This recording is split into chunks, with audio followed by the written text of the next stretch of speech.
प्यारे बच्चों नमस्कार। प्रोबेबिलिटी डिस्ट्रीब्यूशन के इस लेक्चर में आप सभी का बहुत बहुत स्वागत है। नॉर्मल डिस्ट्रीब्यूशंस का हमारा टॉपिक चल रहा है। एक बहुत ही बढ़िया सा और थोड़ा different type of logic based questions लिया हुआ है, इसको कि हम करने का प्रयास करें। तो आइए शुरू करते हैं। इससे पहले हमने ऑलरेडी प्रीवियस जो लेक्चर्स हुए हैं इस पे बेसिक फंडामेंटल को रिलेटेड करते हुए हमने वर्कआउट्स किया है।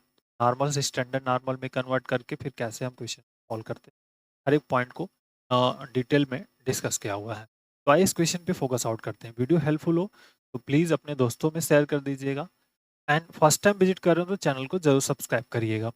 देखते हैं, आइए क्वेश्चंस के सॉल्यूशन में फोकस करते हैं। कह रहा है कि x is the random variable with probability density f of x equal to 1/3 root 2 pi और minus 1/18 x minus square. Find out the, ये वैल्यूज आपको फाइंड आउट करना। सबसे पहले आपको ध्यान रखना है कि जब नॉर्मल डिस्ट्रीब्यूशन से हम स्टैंडर्ड नॉर्मल डिस्ट्रीब्यूशन में हम कन्वर्ट करते हैं तो हमको दो चीज़ों की पहली ज़रूरत होती है और स्टैंडर्ड डेविएशन की। तो मीन और स्टैंडर्ड डेविएशन कैसे निकलेगा स्टूडेंट, इसी को आपको थिंकिंग। तो नॉर्मल डिस्ट्रीब्यूशन का ओरिजिनल जो फार्मूला होता है उसकी बात हम करें और फिर आगे इस पर फोकस करेंगे। देखिए, मीन हमको चाहिए, हमको सबसे पहले आपको फाइंड करना है मीन एंड स्टैंडर्ड डेविएशन। ये दो पॉइंट्स अगर आप फाइंड करने में सफल हो जाते हैं तो फिर आप इस पर वर्कआउट कर सकते हैं। देखिए, वी नो दैट तो जो नॉर्मल डिस्ट्रीब्यूशन होता है under normal distribution, F of X is equal to क्या होता है आपका 1/सिग्मा अंडर रूट 2 पाई। ध्यान से, power minus 1/2 X minus mu, ठीक है, upon sigma whole square. That is important, ये फार्मूला होता है। अदरवाइज इसी को थोड़ा सा और मॉडिफाई करके हम अब लिख लें sigma under root 2 pi power minus x minus mu whole square upon 2 sigma square. That value is F of question number 1 consider, आप इसको कर लीजिए। That is the basic formula आपका किसका है, स्टैंडर्ड जो नॉर्मल डिस्ट्रीब्यूशन का फार्मूला हमारा एफ ऑफ एक्स है जो इक्वेशन से डिफाइन होता है। तो ये वैल्यूज हमने यहाँ पे रीअरेंज कर दिया। 1/2 को सिर्फ ये स्क्वायर यहाँ से हटाया है आपका और कुछ किया नहीं है। इस वाले को ब्रैकेट को ओपन कर दिया है तो एक्स माइनस म्यू का होल स्क्वायर और 2 को इसके साथ सिग्मा स्क्वायर के साथ एडजस्ट कर दिया। अब देखिए जो गिवन है, वो जो गिवन दिया है उस पर बात करिए। एफ ऑफ एक्स दिया हुआ है, कोई प्रॉब्लम्स नहीं। यहाँ पे 3 दिया है, रूट 2 पाई है, ई पावर माइनस 1/18 और here is the x minus 6। तो बस आपको इसको रीअरेंज करना है और कुछ नहीं करना है। देखिए, 1/3 अंडर रूट 2 पाई, ठीक, पावर माइनस तो एक्स माइनस 6 का होल स्क्वायर रहने दीजिए। इस 18 को हम लिख सकते हैं 2 इंटू सिंपल एन स्क्वायर मतलब 3 का। देखिए यहाँ पे 2 सिग्मा स्क्वायर, ये आपको दिख रहा है, यहाँ पर 2 सिग्मा स्क्वायर है तो 2 सिग्मा स्क्वायर यहाँ आ गया। यहाँ पर भी 3 है और यहाँ पर भी आपका क्या है, सिग्मा है। तो अब इनको दोनों को हम कंपेयर कर देंगे, 1 और 2 को कंपेयर करेंगे, ठीक है। तो जैसे 1 और 2 को कंपेयर करेंगे तो सिग्मा इक्वल टू क्या फाइंड करेंगे, 3।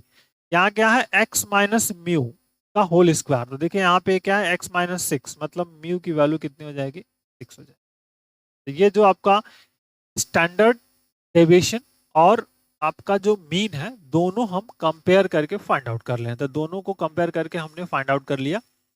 इससे आपको कंपेयर करके फाइंड आउट किया गया, किसको कंपेयर किया गया, 1 और 2 को, ठीक है। कंपेयर 1 और 2, ध्यान रखिएगा,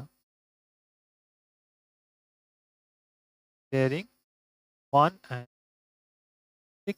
अब जैसे ये फाइंड आउट हो गया तो अब आपके पास स्टैंडर्ड, अब पहले क्वेश्चन पे बात करते हैं, एक्स ग्रेटर देन 5, ठीक है। एक्स ग्रेटर देन 5 है स्टूडेंट, ध्यान रखिएगा। पहला दिया है कि प्रोबेबिलिटी आपको फाइंड करनी एक्स ग्रेटर देन 5 की। तो सबसे पहले इसको क्या करना होगा, आपको स्टैंडर्ड नॉर्मल डिस्ट्रीब्यूशन में कन्वर्ट करना है।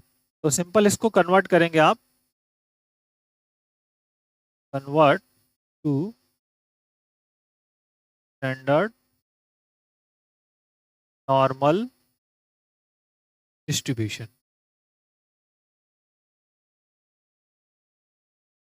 तो क्या फार्मूला होता है, z equal to X minus mu upon sigma. ठीक, तो यहाँ पे सिंपली x इक्वल टू हम पहले 5 मान लेंगे और फिर इस पर फोकस करेंगे। तो देखिए z x हमारे पास 5 माइनस म्यू, म्यू की वैल्यू कितनी 6, सिग्मा की वैल्यू 3, तो -1/3 मतलब -0.33 आगे आता जाएगा तो 0.33 हमने ले लिया। तो इट मीन्स जो p आपका था x ग्रेटर देन 5, ठीक, इज इक्वल टू बन गया p।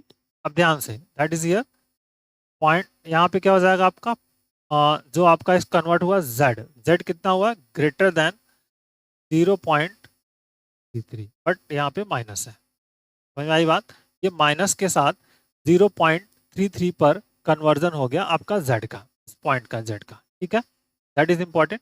अब आप फिगर बना लीजिए और इस क्वेश्चंस को आराम से कर सकते हैं, बहुत आसानी से टेबल को देख करके इस वैल्यू को लिखा जा सकता है -0.3। ठीक, अब आपको फिगर बनाना है, सबसे पहले फिगर, फिर इस पर फोकस कर लेंगे। तो देखिए फिगर से हमको क्लियर हो जाता है कि हमको कौन सा एरिया या कौन सा जो पार्ट है वो फाइंड करना है, सिंपल। ठीक है, इस तरह से हो गया ये पार्ट हमारे पास, ये ऑलरेडी आप यहाँ आपका z इक्वल टू 0 होता है, यहाँ पे कहीं माइनस होगा तो यहाँ पे लिखा लिया -0.3। ठीक, अब आपसे जो पार्ट पूछ रहा है, कह रहा है ग्रेटर देन, ग्रेटर देन मतलब क्या, इस पॉइंट से, ये जो पॉइंट है इस पॉइंट के इधर वाला सेक्शन जो होगा आपका ग्रेटर देन होगा, मतलब ये जितना भी नंबर ऑफ पार्ट्स है, ये जो सब कुछ दिख रहा है यहाँ से यहाँ तक सब फाइंड करना है आपको, इस वाले पार्ट को। ये इधर जाएंगे तो कितना हो जाता है, इनफाइनाइट। तो अब ये देखिए दो पार्ट में सेक्शन में डिवाइड होगा स्टूडेंट, कौन कौन से सेक्शन में डिवाइड होगा, इस पॉइंट को समझिए। ये जो आपका डिवाइड हो रहा है टोटली 0 यहाँ से यहाँ तक और फिर इसके बाद इधर वाली सेक्शंस में, मतलब -0.33 से 0 तक और 0 से फिर इधर वाला, तो ये हाफ पार्ट है। तो इस वाले पार्ट की एरिया कितनी हो जाएगी, 0.50 होती है। इस जो इस लाइन के इधर वाला सेक्शंस होता है इसकी एरिया कितनी होती है, 0.50। तो अब यहाँ पे सिंपली इसको हम दो पार्ट से लिख सकते हैं P। ठीक, सिंपली ध्यान रखिएगा, दैट इज इंपॉर्टेंट, -0.33, ठीक है, less than or equal to z और less than or equal to 0 plus p। ठीक है, यहां से यहां तक area p 0 less than or equal to z और फिर less than or equal to infinite. ठीक, 0 टू इनफाइनाइट। तो अब आपको ये पॉइंट समझ में आ गया। अब ये वाला जो एरिया है इस पॉइंट की, क्योंकि निगेटिव वाले सेक्शन की तरफ है तो उतना ही एरिया पॉजिटिव सेक्शन में इक्वल्स होगा, मतलब 0.33 का जो होगा, 0 से लेकर 0.33 का एरिया जो होगा इस सेक्शन के इक्वल हो जाएगा। इसको ऐसा लिख सकते हैं P 0 less than or equal to Z और less than or equal to 0.33। जैसे निगेटिव साइन को हटाएंगे तो ये अपना जो प्लेस है ये आपस में स्वैप कर लेते हैं। और 0 से इनफाइनाइट, ये 0 से इनफाइनाइट की एरिया होती है 0.50, ये ऑलरेडी सबको पता है। अब इसकी वैल्यू तो P Z इक्वल टू 0.33 पर क्या वैल्यूज हो जाएगी और फिर यहाँ पे 0.50। तो 0.33 पर अब देख लीजिए इसकी वैल्यूज। तो 0.33 जो टेबल है उस टेबल वैल्यू को हमको यहाँ पे देखना है, दैट इज द इम्पॉर्टेंट। तो टेबल जो वर्कआउट होगा उसको समझते हैं, दैट इज द बेसिक है। टेबल हमारा कहाँ पे है, ये रहा। ठीक है, ये देखिए, तो इस पॉइंट को समझिए, 0.3 पर 3 देखना है आपको, 0.33 है तो पॉइंट ये 3 है। अब इस 3 पे आपको 3 देखना है, ये वाला 3 देखना है, मतलब ये वाला जो पार्ट है आपके पास है। तो 0.62930 है, उसमें से 0.5 को माइनस करने हैं क्योंकि हम वन साइडेड काम कर रहे हैं, तो 0.5 को माइनस करेंगे तो क्या आ जाएगा 12930। ठीक है, 12930, दैट इज इंपॉर्टेंट। यहाँ पे 0.1293 और प्लस 0.50, अब दोनों ऐड कर देंगे तो 0.6293, ये इस क्वेश्चन का आंसर हो गया, दैट इज इंपॉर्टेंट। तो ये बेसिक पार्ट वाला क्वेश्चन। आइए सेकंड वाला क्वेश्चन देखते हैं। तो अब मैं ये टेबल जो है ना ये कॉपी कर लेता हूँ, टेबल की अभी जरूरत पड़ेगी हमको। ठीक है, अब देखिए सेकंड में क्या कर रहा है, प्रोबेबिलिटीज आपको इसकी फाइंड करनी है बट इनइक्वलिटीज दिया है, तो पहले इनइक्वलिटी को हम सॉल्व करेंगे फिर देखेंगे। क्या वर्कआउट्स होता है। दूसरा जो दिया हुआ है ये आपको दिया है 2x + 3 ग्रेटर देन 10। ठीक है, तो अब इस इनइक्वालिटीज को हमको सिंप्लीफाई करना है, तो सिंपली इसको देखिए रीअरेंज करके हम सॉल्व करेंगे। p देखिए 2x + 3 -3 और हियर दिस इज 10 माइनस, दोनों तरफ हम माइनस कर देंगे 3। ट्रांसफर नहीं करते हैं इनइक्वालिटी वाले चैप्टर्स में, हम इसको कर लिख सकते हैं बट जनरली ट्रांसफर नहीं करेंगे। एक्स को लाना है, जो जो टर्म्स होंगे लेफ्ट में और मतलब उसको हम क्या करेंगे राइट साइड से निगलेक्ट करते चलेंगे। तो p आपका हो गया -3, दोनों तरफ यहाँ था इसको 0 करना था तो -3 ऐड कर दिया, सब्ट्रैक्ट कर दिया दोनों साइड में। तो 2x और ग्रेटर देन यहाँ पे क्या हो जाएगा 7, और फिर यहाँ पे जैसे p कर लेंगे तो x जो हो जाएगा ग्रेटर देन 7/2। ठीक, या फिर आपका p x greater than 3.5, x की वैल्यू ग्रेटर देन हो जाएगी 3.5। अब इसी को आपको सॉल्व करना है, सिंपल। देखिए, तो इसको पहले आपको z निकालना होगा। तो z कैसे फाइंड आउट होगा ये पता है आपको, that is x minus mu upon sigma.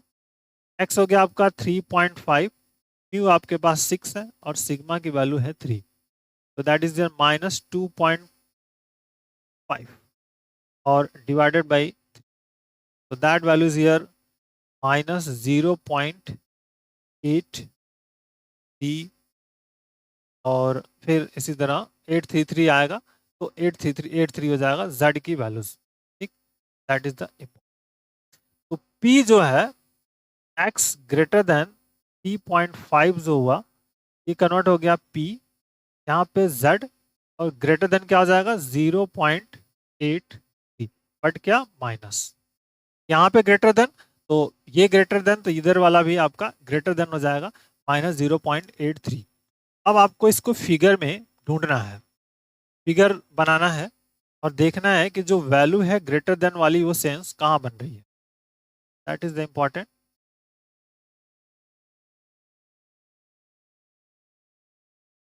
तरह से आप इसको फिगर को ड्रॉ कर लेंगे। यहाँ पे आपका हो जाएगा z = 0 हो जाएगा।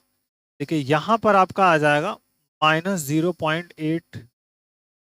ठीक, -0.83 वाला पार्ट आपका हो रहा है।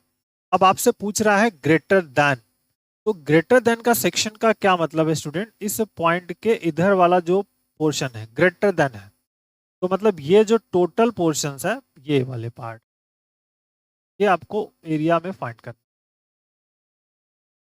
अब देखिए ये दो पार्ट में डिवाइड हो जाएगा, यहां से लेकर के जो एरिया 0 तक होगी और 0 से लेकर के फिर इधर जो भी इनफाइनाइट वाला टर्म्स है तो एरिया फाइंड आउट होगी।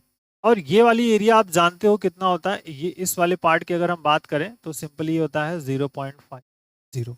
ये दो पार्ट में ब्रेक हुआ ई, ठीक है, 0.-0.83 less than z less than or equal to 0 plus p 0 less than or equal to z less than or equal to infinite. तो सेकंड वाला पार्ट है उसकी एरिया होती है 0.5 हो जाएगी।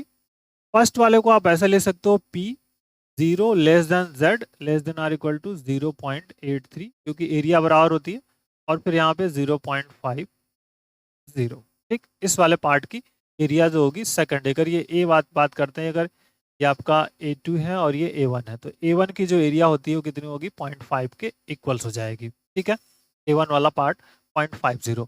अब 0.83 पर आपको इसकी वैल्यूज को देख लेना है, जो टेबल वैल्यूज है उसको आपको यहाँ पे 0.83 पर देखना है। तो देखिए 0.8 पर ये है और इस पर आपको क्या देखना है 3 देखना है, तो देखिए 3.8 पे 3 देखना है, ये रहा आपका। ठीक, इसकी सीध में सीधा सीधा इसके सीध में देखना है, तो 0.5 माइनस भी करेंगे तो यहाँ पे 0.79673 है, तो यहाँ आ जाएगा 29673।